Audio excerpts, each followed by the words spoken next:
Most people will hear something like this and walk away unchanged, not because they didn't understand it, not because they lack the ability, but because they protect the version of themselves that feels safe. That version is familiar, predictable, comfortable, and quietly limiting. It keeps your reactions the same, your decisions the same, your life moving in circles that feel like progress but lead nowhere new. The Stoics approached this differently. They didn't focus on becoming something extraordinary overnight. They focused on something far more demanding, mastery over self. Not adding more motivation, not chasing endless improvement, but removing what weakens you. Illusion, dependence, unquestioned patterns. Because a life without control over your own mind will always feel unstable, no matter how much you achieve. And when you begin to notice that, when you start to see the patterns you've been repeating without question, something shifts. Quietly, you realize the problem isn't outside you, it's in what you've been allowing to run automatically. And once you see that clearly, even for a moment, it becomes difficult to ignore. You wake up and without thinking, you step into the same patterns, the same thoughts, the same reactions, the same quiet hesitation that feels natural only because it's been repeated so many times. It feels like choice, but it isn't. It's conditioning. The mind prefers what it already knows, even if what it knows is limiting. There's a quiet efficiency in repetition, and your brain leans toward it because it saves energy. But what saves energy does not always serve you. So you move through the day believing you are deciding, when in reality, you are remembering. Remembering how you react, how you speak, how you hold yourself back, not choosing, repeating. When something feels natural, you stop questioning it. You assume it must be right simply because it's familiar. But familiarity is not truth. It's repetition. Marcus Aurelius once wrote, "The soul becomes dyed with the color of its thoughts." And if those thoughts have been shaped by years of repetition, then your inner world isn't chosen, it's conditioned. You can see it in small moments. A comment shifts your mood. Uncertainty makes you hesitate. Opportunity appears and your mind responds with doubt before you even act. None of this feels forced. It feels automatic. And that's the problem. The more automatic it is, the less aware you are. And the less aware you are, the less control you have. The Stoics noticed this clearly. Not to remove emotion, but to understand it. Because without awareness, you are not directing your life, you are being carried by it. And being carried can feel comfortable, especially when it matches what you already expect from yourself. But comfort, when left unexamined, becomes a boundary. It defines what you attempt. It limits what you believe is possible. Over time, you don't just repeat actions, you repeat interpretations. You assign meaning the same way, you react the same way, you assume outcomes based on past experiences that may no longer apply, and slowly those interpretations become your reality. Epictetus put it simply, "It is not things themselves that disturb us, but our judgments about them." That changes everything. Because if your judgments are automatic, your reactions are not free. They are guided by patterns built long before the present moment. And if those patterns remain unexamined, they will continue to shape how you think, how you feel, and how you act, no matter how much your external circumstances change. So the focus shifts, less on what is happening around you and more on what is happening within you. There is a small space before you respond. You rarely notice it, but it's there. And inside that space, that's where control exists. Not control over everything that happens, but control over yourself. The problem is that most people never see that space because their reactions move faster than their awareness. So the familiar response takes over, the same tone, the same behavior, the same internal dialogue. It unfolds so smoothly that it feels like identity. But what feels like identity is often just repetition, practiced long enough to feel permanent. The moment you interrupt that pattern, even slightly, something shifts. It feels unfamiliar at first, slower, less certain, but also more real. You begin to notice what you would normally overlook: the impulse to react, the urge to withdraw, the habit of explaining yourself. And instead of following those impulses immediately, you observe them. That observation creates distance. And in that distance, something becomes clear. You are not the pattern. You are the one observing it.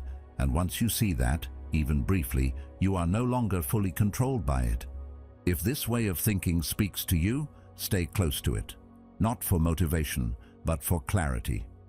Consider subscribing, not just to follow content, but to return to something that challenges you to think more carefully, act more deliberately, and become more aware of the patterns shaping your life. This is where change actually begins, not with a dramatic decision, but with a quiet awareness. The realization that what feels natural is not always what is aligned, that what feels automatic is not always what is chosen. And once you see that clearly, even for a moment, it becomes difficult to return fully to unconscious repetition. Because now you know. You know that your reactions are not fixed. You know that your thoughts are not permanent. You know that your patterns, no matter how ingrained they feel, can be interrupted. And that knowledge creates a subtle shift in how you move.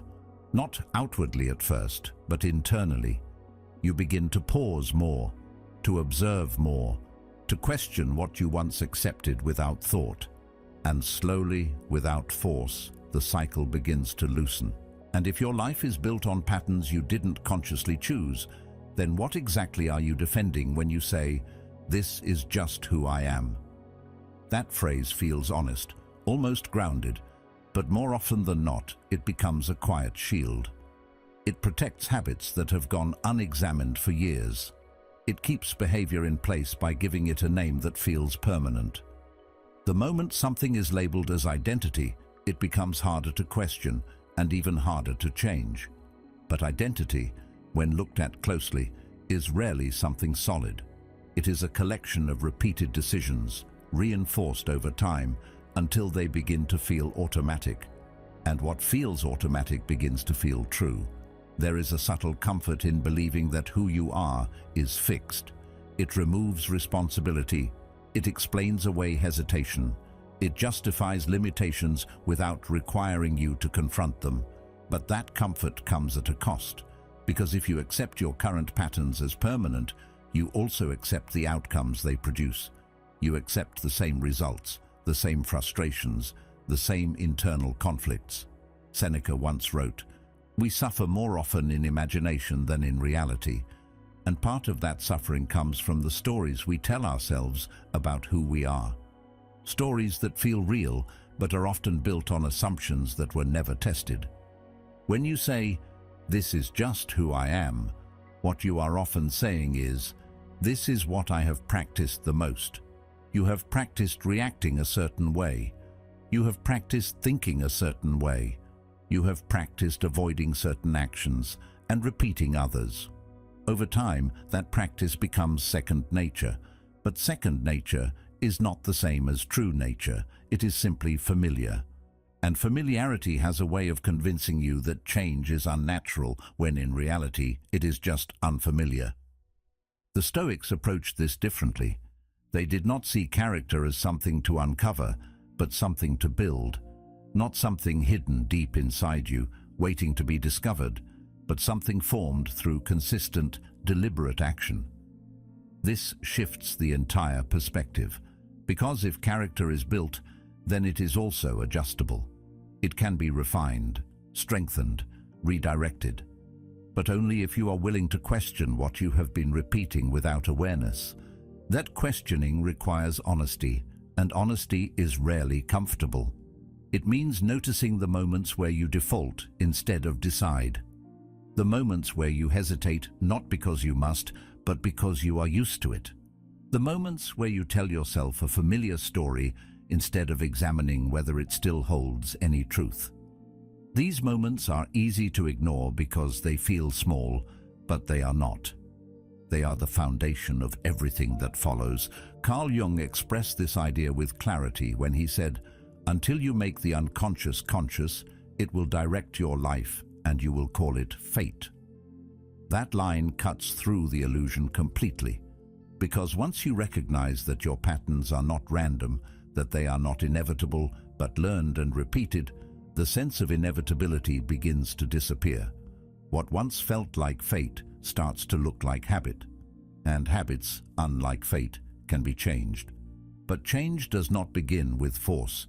It begins with awareness, the ability to see a pattern as it is happening, not after it has already played out, to catch the thought before it becomes a belief, to notice the impulse before it becomes an action. This requires a level of attention that most people are not used to maintaining, not because it is impossible, but because it has not been practiced. The challenge is that this moment often feels uncomfortable. The familiar response is easier. It requires no effort, no thought. It flows naturally. Choosing differently, on the other hand, feels uncertain. It requires presence. It requires you to act without the reassurance of habit. And because of that, many people return to what they know, even when what they know is limiting. But the more you notice this pattern, the harder it becomes to ignore. You begin to see how often you participate in your own repetition, not because you want to stay the same, but because it has become automatic. And once you see that clearly, something shifts. You realize that you are not simply experiencing these patterns, you are reinforcing them.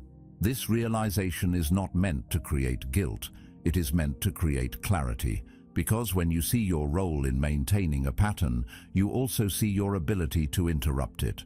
You are no longer just reacting, you are participating, and participation can be changed. The Stoics believed that control begins within, not in the sense of controlling everything, but in the sense of directing your own responses. This does not mean suppressing emotion or denying difficulty. It means recognizing that between what happens and how you respond, there is space, and within that space, there is freedom. Over time, as you continue to observe and adjust, something subtle begins to happen. The patterns that once felt automatic start to lose their grip. Not all at once, but gradually. You begin to respond with more intention. You begin to think with more clarity. You begin to act with more awareness, and these small shifts begin to accumulate. The phrase, "This is just who I am," starts to lose its hold. Not because you reject yourself, but because you understand yourself more clearly. You see that who you are is not a fixed point, but a process, a series of decisions repeated over time. And if those decisions can be repeated, they can also be changed. This is where real transformation begins, not with a dramatic reinvention, but with a quiet refusal to continue repeating what no longer serves you, a willingness to pause, to observe, and to choose differently, even when it feels unfamiliar. Because unfamiliar does not mean wrong, it often means new. Because what feels natural is not always what is aligned with growth. It is simply what has been practiced the most. Your mind is designed to favor efficiency, and efficiency comes from repetition. The more you repeat something, the easier it becomes. Eventually, it requires almost no effort at all. That ease creates a sense of correctness, even when the pattern itself is limiting. So when you interrupt that pattern, when you choose something different, your mind resists. Not because the new action is wrong, but because it is unfamiliar. This is where most people stop. They interpret that resistance as a boundary instead of a signal that they are stepping outside of automatic behavior, a signal that something new is being introduced. But unfamiliarity feels unstable, and instability is often avoided, so they return to what they know, the same reaction, the same hesitation, the same internal dialogue. And with that return, the pattern is reinforced once again. The Stoics approached this moment with a different understanding. They did not see discomfort as something to escape, but as something to examine. Marcus Aurelius once wrote, "If it is not right, do not do it. If it is not true, do not say it." That principle is simple, but its application is not. Because in the moment of discomfort, what is right and what is familiar often feel like two different things. The familiar response is easy. It requires no pause, no reflection. But the right response, the one aligned with intention, often requires you to go against what feels automatic. And that is where the real work begins, not in grand decisions or dramatic changes, but in these small, quiet moments where you choose differently, where you feel the pull of habit and decide not to follow it, where you notice the urge to react and allow it to pass without acting on it. These moments are subtle, but they are powerful, because each time you interrupt a pattern, you weaken its hold. At first, this feels uncomfortable. There is a sense of uncertainty, a lack of confidence in the new response. You may feel slower, less certain, less fluid, but that is only because you are no longer operating on autopilot. You are present, and presence requires effort, especially when it is not yet familiar. But over time, that effort begins to shift. What once felt unnatural starts to feel intentional. What once required focus begins to flow more easily. Epictetus captured this process with clarity when he said, "No great thing is created suddenly. That includes the ability to act with intention instead of habit. It is built gradually through repetition of a different kind. Not repetition of unconscious patterns, but repetition of conscious choices. Each time you pause instead of reacting, each time you choose differently despite discomfort, you are creating a new pattern. And like any pattern, it strengthens with practice. But this requires patience, because the old patterns do not disappear immediately. They remain ready to take over the moment your awareness fades. And there will be moments when you return to them, when you react the way you always have, when you follow the familiar path without thinking. That does not mean the process has failed. It means the process is still ongoing. So the goal is not perfection, it is awareness. The ability to notice when you are acting out of habit and when you are acting out of choice. The ability to recognize discomfort, not as a threat, but as a signal that you are stepping into something new. Because growth rarely feels comfortable in the moment. It feels uncertain, sometimes even awkward. But that discomfort is temporary. What is permanent is the direction you are moving in. When you begin to understand this, your relationship with discomfort changes. It is no longer something to avoid, but something to observe, something to move through rather than away from. You start to see it as part of the process, not a deviation from it. And with that shift, your actions begin to change. You become less reactive, more deliberate. You pause more often, not out of hesitation, but out of awareness. You give yourself the space to choose rather than being carried by impulse. And in that space, you begin to experience a different kind of control. Not control over everything that happens, but control over how you respond. That control is subtle, but it is powerful. It allows you to act with intention, even when the situation is uncertain. It allows you to remain steady, even when discomfort arises. And over time, it reshapes the way you move through the world. Not in a dramatic or visible way, but in a quiet, consistent shift that changes everything beneath the surface. And once you experience that shift, even briefly, it becomes difficult to return fully to unconscious repetition. Because now you know that the discomfort you once avoided was not a barrier, it was an entry point. Which leads to something most people never question: why your behavior shifts depending on who is in front of you. The change is subtle, almost invisible. Your tone adjusts, your posture shifts, your words become more careful or more exaggerated depending on the environment. You don't consciously decide to do this. It happens automatically, shaped by years of social conditioning. The need to be accepted, understood, or simply not rejected begins to guide your expression. And because it feels normal, you rarely stop to examine it. But every adjustment, no matter how small, is a negotiation between who you are and who you think you need to be in that moment. At first, this seems harmless. Adapting is often seen as a social skill, something necessary for connection, and in many cases it is. But there is a difference between awareness and unconscious performance.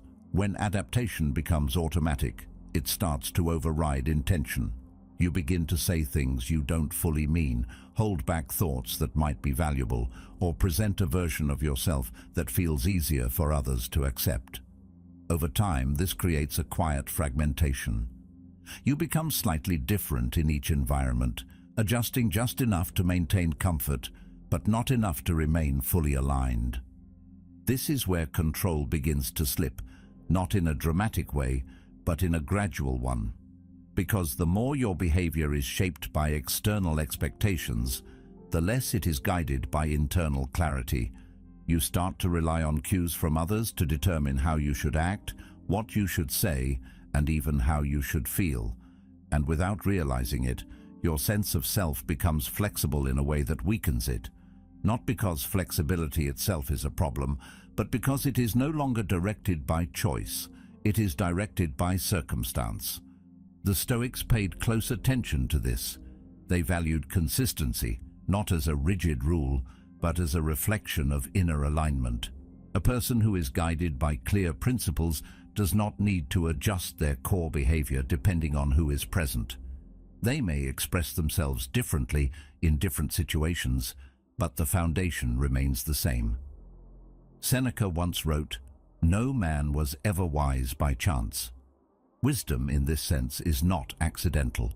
It is built through deliberate attention to how you think, how you act, and why you choose one response over another. Without that attention, behavior becomes reactive, shaped by whatever environment you happen to be in.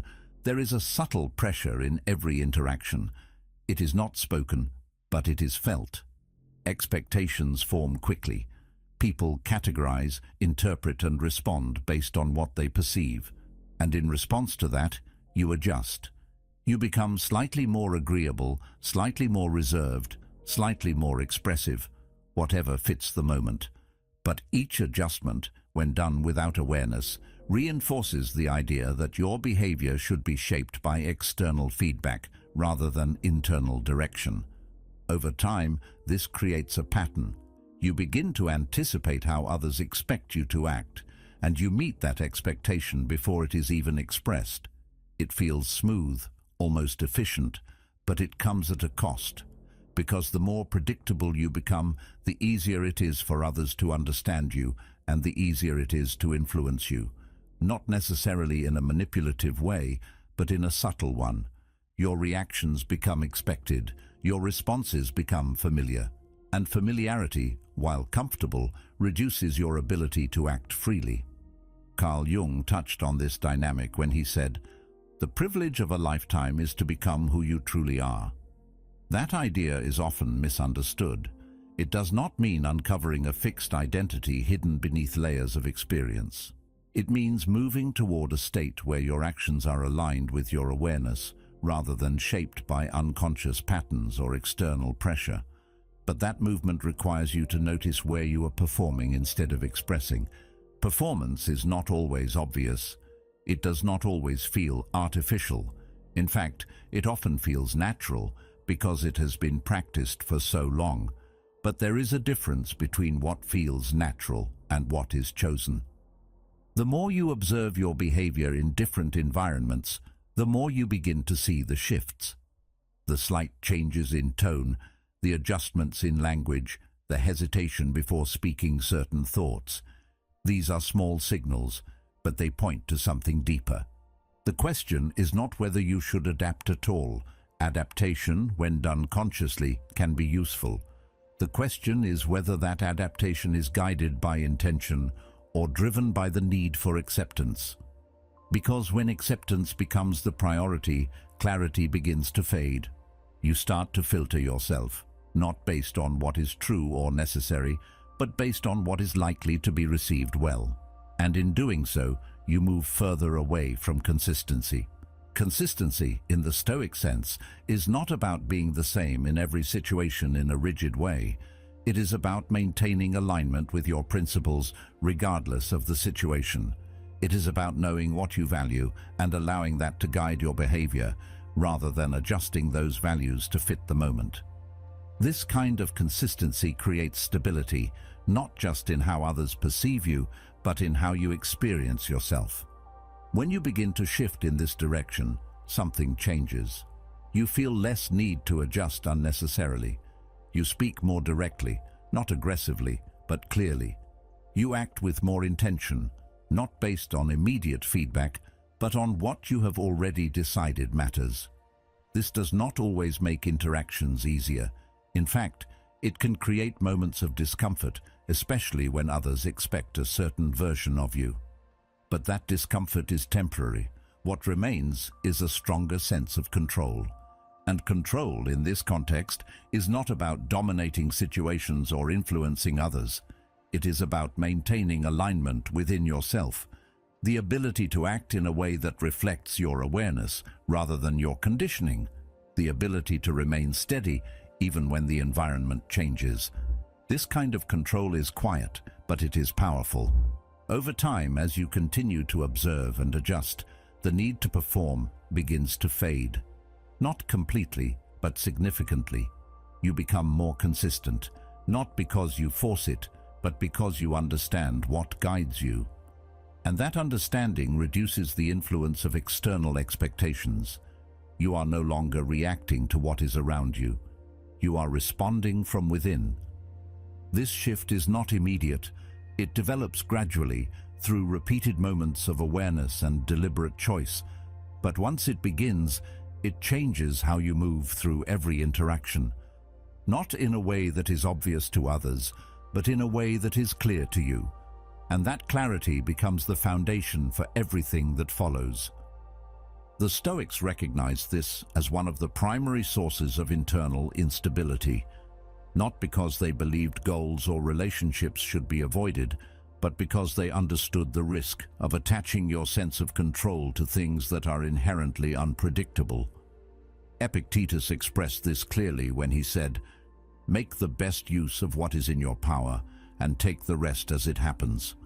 That principle is simple, but it requires discipline, because it asks you to separate what you can influence from what you cannot, and to place your focus entirely on the former. But that separation is not easy. The mind naturally extends beyond what it controls.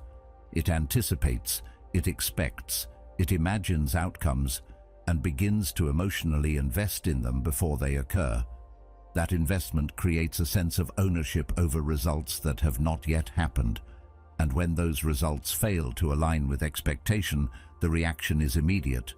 Not because the situation itself is overwhelming, but because the attachment has already shaped your response. This is where behavior becomes reactive. You begin to chase certain outcomes, not because they are aligned with your values, but because you are attached to the feeling they promise. You seek validation, not because it is necessary, but because you have linked it to your sense of worth. You try to control how others perceive you, not because it changes your reality, but because it influences how you feel about yourself. And in doing so, your actions become dependent on variables you do not control. There is a subtle shift that happens when you begin to see this clearly. You realize that the issue is not the external situation, but the internal dependence on it. Seneca once wrote, "He who is brave is free." Courage in this context is not about external action.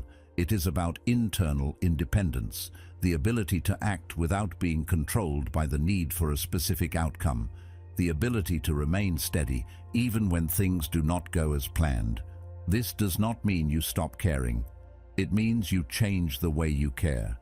You engage fully in what you are doing, but you do not attach your stability to how it turns out.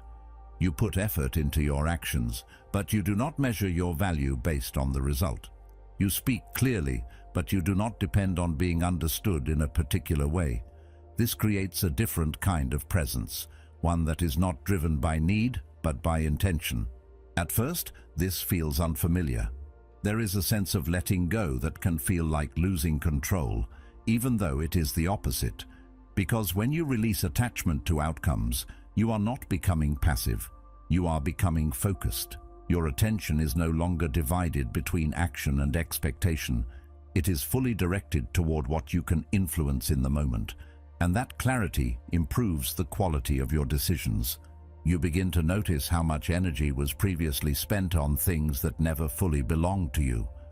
Worry about how something will turn out, concern about how others will respond, the constant adjustment based on imagined reactions. When that energy is no longer invested in external uncertainty, it becomes available for something else, for presence, for clarity, for deliberate action. This shift changes the way you experience challenges. When something does not go as expected, the reaction is different. There is still awareness, still evaluation, but less emotional disruption, because the outcome was never fully under your control to begin with. What remains under your control is how you respond, how you adjust, and how you continue forward. And that is where stability is built. This does not remove uncertainty from life, it changes your relationship with it. Instead of trying to eliminate it, you learn to move within it without losing your center. You act, you adjust, you continue, but your stability remains anchored within your own decisions rather than external results. And as this becomes more familiar, something else becomes clear.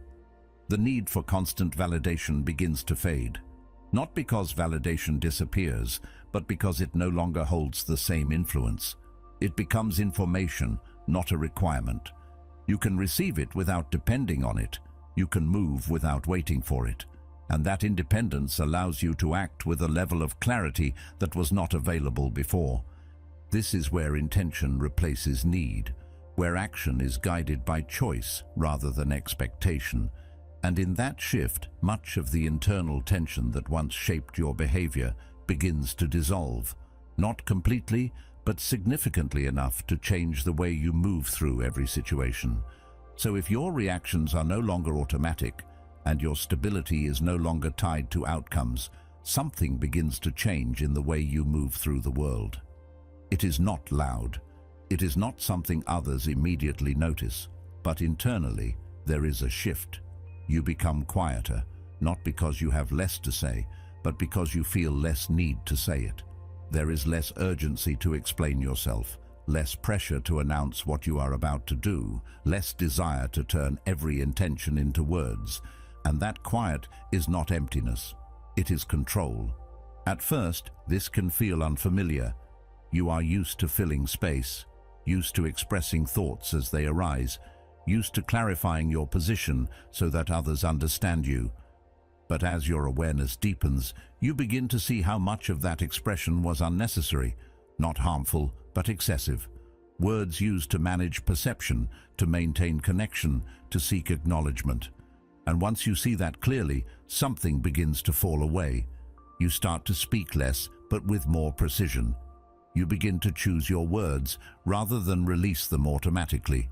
This is not about becoming distant or unapproachable. It is about becoming intentional. There is a difference between silence that comes from avoidance and silence that comes from clarity. One is driven by fear, the other by control. When you are clear on what matters, you no longer feel the need to constantly express it. It is reflected in your actions instead. The Stoics understood the weight of unnecessary speech, not because speaking is wrong, but because unfiltered expression weakens focus.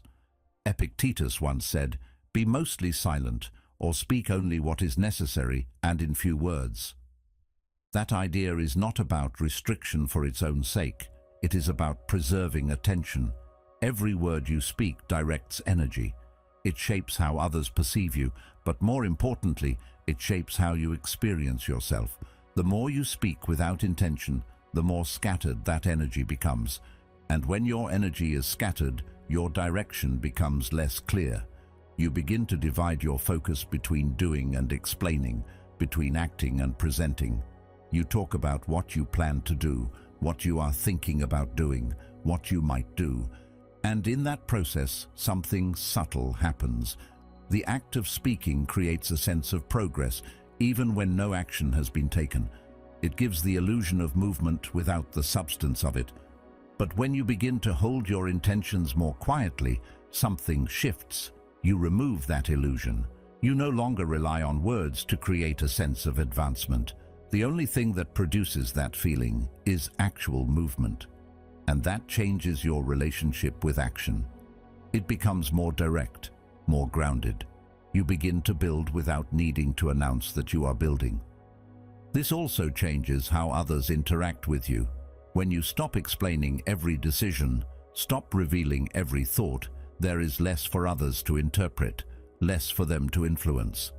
Not because you are hiding, but because you are no longer offering unnecessary access. Your actions become clearer than your words, and that clarity creates a different kind of presence, one that is harder to define, but easier to respect. Marcus Aurelius once wrote, "Waste no more time arguing about what a good person should be one." That principle applies here with precision. The more you speak about your intentions, the more you remain in the realm of discussion. The moment you reduce that discussion and move into action, the need for explanation disappears. You are no longer describing a direction, you are following it. There is a certain discipline required to maintain this. The urge to speak does not disappear completely. There will be moments where you feel the need to share, to clarify, to express. And in some cases, that is appropriate. But the difference is that now it is a choice, not a reflex. You can recognize the impulse and decide whether it serves a purpose or not. Over time, this creates a more focused way of moving. Your attention is less divided, your energy is more concentrated. You spend less time managing perception and more time developing substance. And that shift, though quiet, is significant, because substance builds steadily, even when it is not visible. There is also a certain protection in this approach, not in a defensive sense, but in a practical one. The more you expose your intentions early, the more you open them to external influence. Opinions, doubts, expectations, these begin to shape your thinking before your actions have fully formed. And that can slow progress, sometimes without you even realizing it. When you move more quietly, you give your actions space to develop without interference. You allow your ideas to take form without being diluted by external input. And by the time you reveal them, they are no longer fragile. They are established. That difference changes how they are received, but more importantly, it changes how they are executed. This is not about isolation, it is about selection, choosing what to share, when to share it, and why. Not out of secrecy, but out of intention. And that intention strengthens your ability to move forward without distraction. As this becomes more natural, the need for recognition begins to fade as well. Not completely, but significantly. You no longer rely on acknowledgement to validate your progress. The work itself becomes enough. The movement itself becomes the confirmation. And that independence removes a layer of pressure that often goes unnoticed. You begin to act because it aligns with your direction, not because it will be seen or understood by others. And in that shift, your actions become more consistent, less influenced by external response, more guided by internal clarity. This kind of quiet discipline does not draw attention immediately. It does not announce itself, but over time, it becomes evident. Not through words, but through results. Through the way you carry yourself, the way you respond, the way you move with less hesitation and more intention. And once you experience that, even briefly, it becomes difficult to return to the need for constant expression, because you realize that clarity does not need to be spoken repeatedly, it needs to be lived. And when you remove the need to be seen, something else begins to take shape, something quieter but far more stable, discipline that no longer depends on attention. It is not fueled by recognition or reinforced by external praise. It exists whether anyone is watching or not. At first, this kind of discipline feels unfamiliar because most effort is tied in some way to visibility. There is usually an audience, even if it is small, someone to acknowledge progress, someone to notice consistency, someone to validate that movement is happening. But when that disappears, when there is no one observing, the foundation of your effort is revealed. Because without observation, there is nothing to perform for, no image to maintain, no impression to manage, no expectation to meet. What remains is simple and direct: action or inaction, movement or stagnation. And in that space, there is no room for illusion. You cannot rely on appearance. You cannot substitute effort with explanation. You are left with what you actually do, not what you say you are doing. This is where most people begin to slow down. Not because they lack ability, but because the absence of feedback removes a source of motivation they have become accustomed to. The energy that came from being seen is no longer present, and without it, action feels heavier, more deliberate, less rewarding in the immediate sense. But this is also where something more durable begins to form, because when you continue without recognition, your reasons for acting begin to shift. You are no longer driven by how something looks. You are driven by what it builds. The Stoics practiced this kind of internal discipline deliberately. They understood that external validation is inconsistent. It appears and disappears without warning. And if your effort depends on it, your consistency will fluctuate with it. Seneca once wrote, "What progress, you ask, have I made? I have begun to be a friend to myself." That idea points to something often overlooked. Progress is not always visible from the outside. It is often internal, reflected in the way you think, the way you respond, the way you continue, even when no one is there to acknowledge it. There is a certain honesty in isolation that cannot be replicated in public. When you are alone with your effort, there is no distortion, no adjustment for appearance, no selective presentation.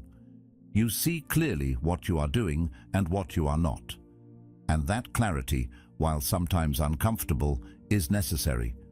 Because without it, it is easy to believe that you are progressing when you are only maintaining the appearance of progress. This is where discipline becomes less about intensity and more about consistency. Not the kind of consistency that is driven by pressure, but the kind that is built through repetition without external reinforcement. You show up, not because it will be seen, but because it matters. You continue, not because it will be recognized, but because it aligns with what you have decided is important. At first, this feels quiet, almost unnoticed. But over time, it builds something solid, a form of reliability within yourself. You begin to trust your own actions, not because they are visible, but because they are consistent. That trust changes how you approach everything. You rely less on external structure and more on internal direction. There is also a certain resistance that develops, not resistance to difficulty, but resistance to distraction. When you are not performing for an audience, there is less incentive to shift your behavior based on external input. You are less influenced by what others are doing, less affected by comparison, less drawn into unnecessary adjustment. Your focus becomes narrower, but also sharper. Carl Jung expressed this shift with depth when he said, "Who looks outside dreams, who looks inside awakes." That awakening is not dramatic. It does not happen all at once. It develops gradually, through repeated moments of attention, directed inward rather than outward. You begin to observe your own patterns more closely. You notice where you are consistent and where you are not. And instead of adjusting based on how it appears, you adjust based on what is real. This inward focus is not about isolation from others. It is about independence from constant external influence. You can still engage, still connect, still share. But your foundation is no longer built on how those interactions unfold. It is built on what you do when those interactions are absent. There is a certain strength in that, a quiet confidence that does not rely on recognition. It is not expressed loudly. It does not need to be. It is reflected in consistency, in steadiness, in the ability to continue without interruption. And that kind of strength is difficult to disrupt because it is not dependent on conditions that can change. Over time, this changes how you view effort itself. It is no longer something you display, it is something you refine. you become less concerned with how it is perceived and more focused on how it is executed. And that shift, though subtle, has a significant impact on the quality of your actions. You begin to see that real growth rarely happens in moments of visibility. It happens in repetition, in correction, in quiet persistence. It happens when you continue, even when there is no immediate reward, no acknowledgement, no indication that what you are doing is being noticed. And in that process, you build something that is not easily shaken, because when your discipline is no longer tied to attention, it becomes stable. It continues regardless of circumstance. It adapts without losing direction, and it allows you to move forward with a level of consistency that does not depend on anything outside of your own decisions. And once that becomes familiar, even briefly, the need for external validation begins to lose its influence, not because it disappears, but because it is no longer required. What remains is something quieter, but far more reliable, a discipline that exists whether it is seen or not. Most people will leave this moment and return to what's familiar, not because they have to, but because it's easier. But you don't have to follow that path again. You've seen enough to know that change doesn't come from waiting. It comes from deciding and then acting, even when it feels uncomfortable. If something in you has shifted, even slightly, don't let it fade. Stay with it, build on it, and if you're ready to go deeper, there's another video waiting for you on the screen right now that will take this even further. Thank you for being a part of Stoic Journal.